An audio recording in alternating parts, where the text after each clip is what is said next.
Hello guys, I'm back. I'm back in front of you all. This time with a very pertinent topic.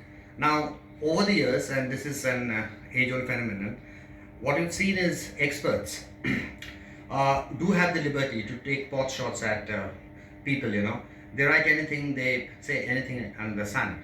But what is really unfortunate is the fact that people who are actually in the thick of things, you know, they feel the heat and they feel adversities. It's very easy to actually make observations, critical comments, staying outside the proceedings.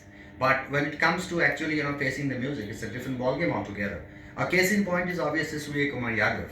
His blinder yesterday, should go down the annals of T20 history as one of the best. The innings that he played for Mumbai Indians actually, paved way for their triumph against a very formidable side like RCB. But it's the same person, Surya Kumar Yadav, who was at the receiving end, a few months back when he was struggling to get runs, and on the trot he was dismissed of the first ball against Australia in the ODI series. And I remember that point of time, he was at the receiving end and he was being criticized, lambasted. Very harsh words were used against him.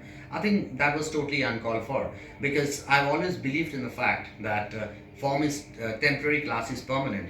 We've seen people, you don't hit the purple patch all the time. We've seen people being in the pink of their form. At the same time, we've seen people struggling to kind of, be back in the reckonings. Another case in point is obviously Shah Rukh Khan. Prior to the release of Pathan, he hadn't had a film for about 4 years, and everyone thought that his career was over. And there was people were tenterhooks. His fans were on tenterhooks, and we are quite keen to find out what he was up to.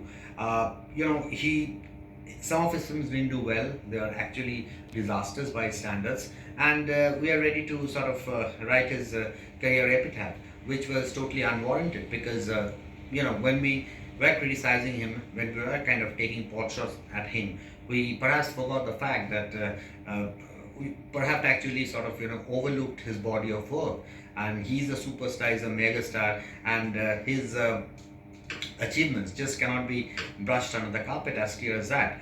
With the advent of the social media, obviously, everyone has become an expert, everyone has something or the other to say. But I think objective criticism is the need of the hour. You can't just lambast a person at the drop of a hat, without acknowledging his past performance, past deeds. Now, it's not that easy. You see, we are all human at the end of the day, and it's not that easy to be, to be on a roll all the time. There are times when you hit a very low phase, you're down, and you want to come back. I think at that point of time, it's important that we encourage that person.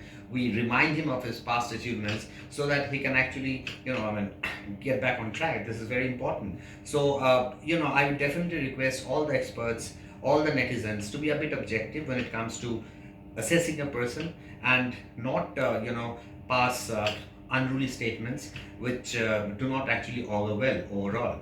And I really hope that my words don't fall on deaf ears. People do pay heed to what I'm saying, and we'll have a much better world in the days to come. So thank you so much for listening to me. God bless.